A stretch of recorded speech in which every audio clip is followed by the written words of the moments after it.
Welcome back to Monday Morning Jumpstart with our Chief Success Officer, not just the Success Officer, Ted Capshaw. Hi, Ted.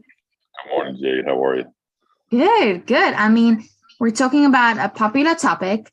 We touched on goals and stretch goals last week. It's now the middle of the year, probably one of the most unpopular times to look at goal setting. So what are your thoughts on what we talked about last week and bringing it into this week now, knowing we're mid-year? What should we be doing when it comes to goals? Yeah, before I get into that, I want to circle back to last week because as I thought through what I talked about, I want to explain to our listeners that sometimes I poke the bear. And what I mean by poke the bear is that there's just these statements that are out there, right? Like we should always have stretch goals. And I just always pause on them. And so last week, what I don't want is what I put out there last week to be misinterpreted as I'm saying you shouldn't be ambitious. Mm-hmm. Because sometimes people swing the pendulum listening to me speak because I will go contrary to something and then bring it back. And I don't want somebody going, what? Now I'm confused. Like, is he saying I shouldn't stretch myself? No, I'm not saying that. I think you should absolutely be ambitious. But similar to the last 2 weeks, we talked about focus and channeling yourself. And then we started talking about stretch goals.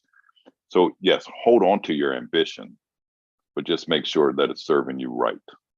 And so I just want to make sure that people aren't swinging the pendulum on me and thinking like, oh, I'm a little confused right now. Like Ted seems like a pretty ambitious guy, and I am. Yeah. And I hold stretch goals for myself, by the way. Yeah. Right. And I would say, again, what I almost said last week is like, if you eliminate a fear mindset, usually every goal to a certain extent is a stretch goal, right? Because you're doing something like that you hadn't done, or probably like something that is uncomfortable, or that you maybe thought that you couldn't do. You know, like I always say, go after the client before you're ready, you know.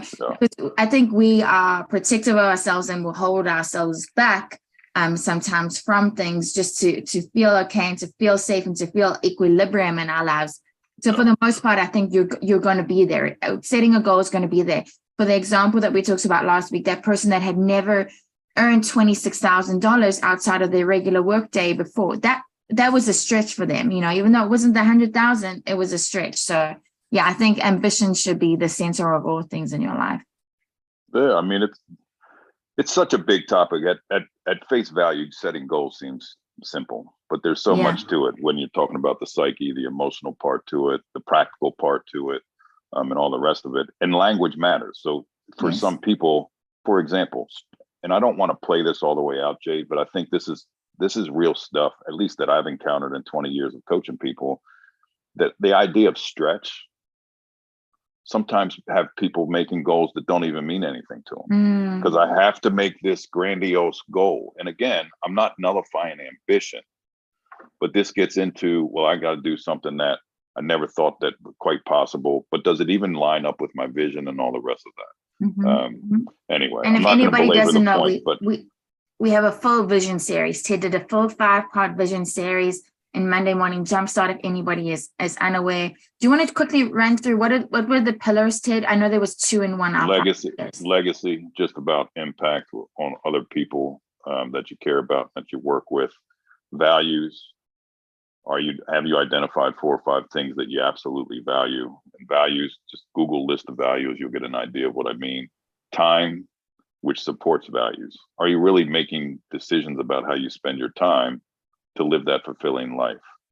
Right underneath of that, now here comes the prosperity piece, is money. And I want you to be thinking about that in a very real way. We used the example last week, 100 grand, 26 grand. 26 grand meant something to that husband and wife. And then they went and achieved it. And so money is absolutely in the pillars of vision, and there's a lot to that.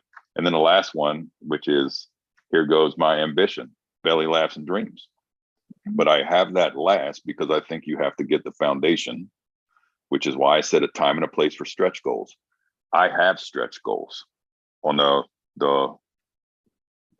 Monday Morning Jumpstart last week, I had a stretch goal of building my family a beach home. It was an absolute stretch goal, but it came after those 4 pillars were in place and I had a foundation financially on that 4th pillar. And then I went, well, it's time to dream a little bit. Let's make a stretch goal. And guess what? We achieved it.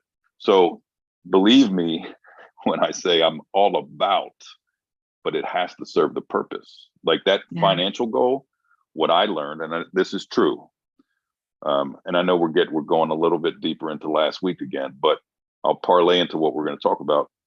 In the beginning of my business, my goals were way up here, and I was wigging out, and I wasn't operating in a place where I was in charge of my day and in charge of my business and in charge of getting new clients, because I was way out here. What I needed was to get some buckets filled and get some foundation, which then allowed me to incrementally stretch. That's why we're going to get into this deeper idea of vision and goals, and a time and a place for both. Back then, the time was for me to make some very practical goals that were in my reach and feel mentally that, hey, I got this. I mean, I got to pay the bills for my family. It was a big deal. I don't need a stretch goal looming of, $200,000 a year when I got to make sure that I can pay the bills, like bring in a couple $1,000 next month and put focus on there, like we talked about 2 weeks ago. So again, I'm getting a little bit preachy on this one because I think there's depth to it, but I do think, again, from the lens of a coach that's done this for 20 years, these are the hiccups that people get on. It's one thing to jump right into stretch goals, empower, stretch yourself out of your comfort zone. My belief and my experience and work with people in deeper levels is that sometimes we skip over certain things, and that plays to a detriment. I mean, it's detrimental to people. So, and I think to layer onto that, you look at, this is how I work with goals very often. Like life is like a pie, right? And there's like the sector that is like work and business.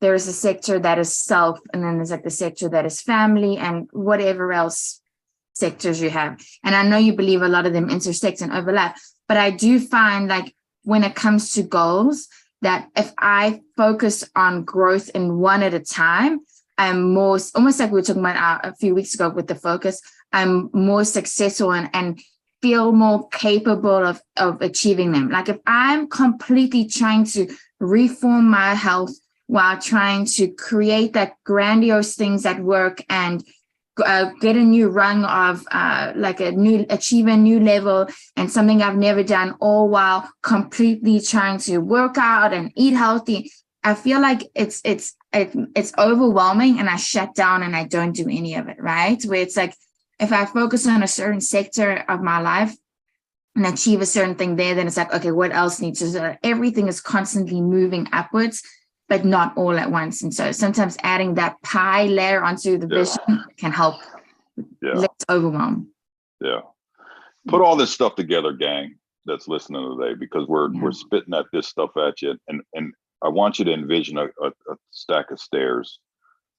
And when you get here, you're going to realize that incremental growth, and you might have made some goals that were down here and you didn't think like stretch goals were going to come into play. And then all of a sudden, 2 years down the line, you're like, oh my God, I'm like making 4X of where I started. It was because you kept on increasing your goals and you got comfortable, you felt good and powerful, and you took another AWAI course, all the stuff we talked about in the last couple of weeks. You will be, it's kind of like compounding interest, Yeah. I didn't think putting $10 in a savings account over the course of 30 years would make me a millionaire, but it did. So anyway, I'm belaboring the point now. I get all excited about this. I want everybody to put it all together.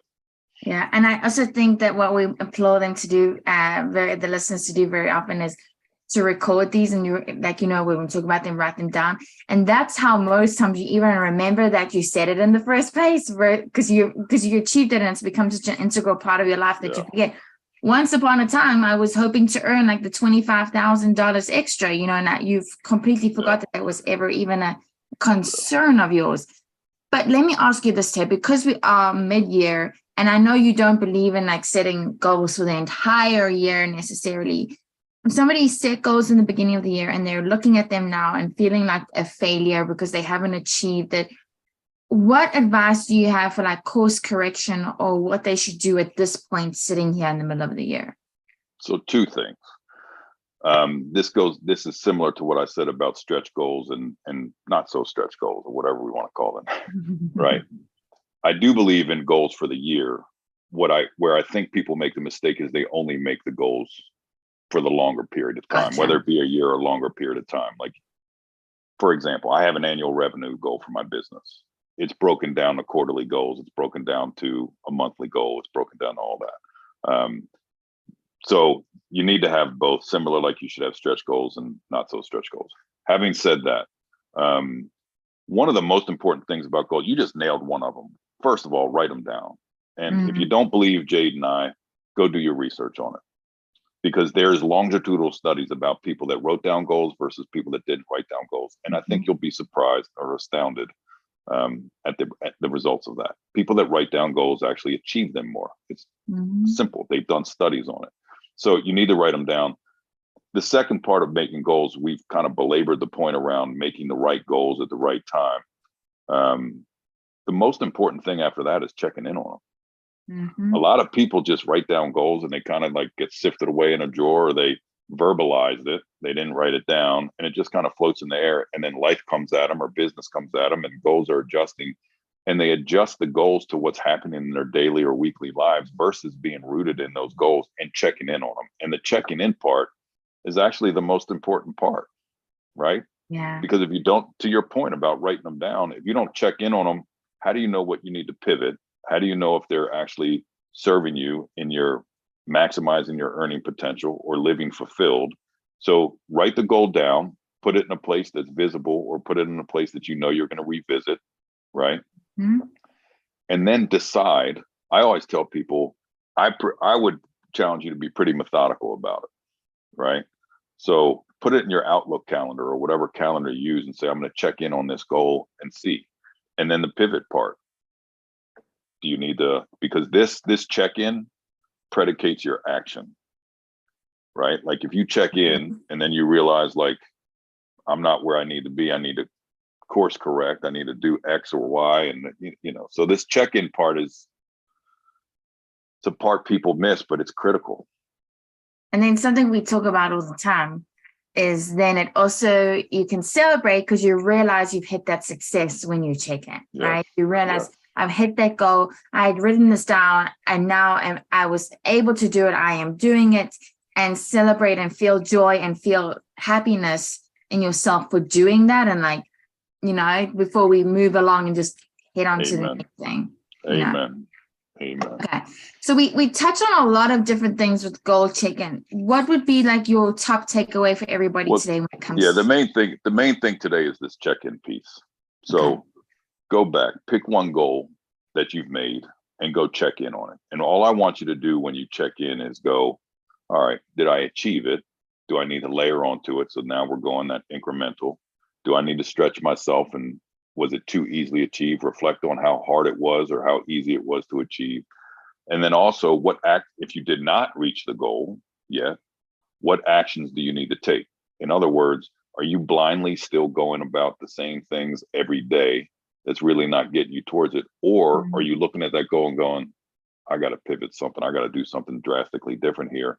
And then write down the things that you're committing to achieve that goal at a quicker pace. So it's just really take one goal that you've written down. Does it make any sense? I'll lean back into that. I'm so thankful that person was at our live event, AWA event in Florida, and slowed her down enough to go the $100,000 goal. I'm checking in on it. Didn't make sense. Readjusted it. Course corrected her action, and then reached a meaningful goal. That's exactly what we're talking about today. And I meant to mention this earlier. I also think it was so genius. I've heard Heather Robson talk about herself as a freelancer when she sets goals and even looks at her business or anything.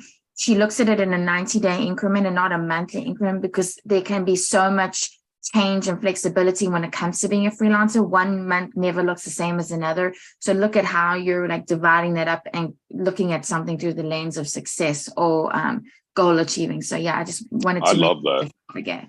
Yeah. I love that. And that's why I hold my annual, just for anybody that wants to know, that's why I hold my annual revenue goal pretty close to my heart. I used to do a monthly thing, probably similar to what Heather might have started doing.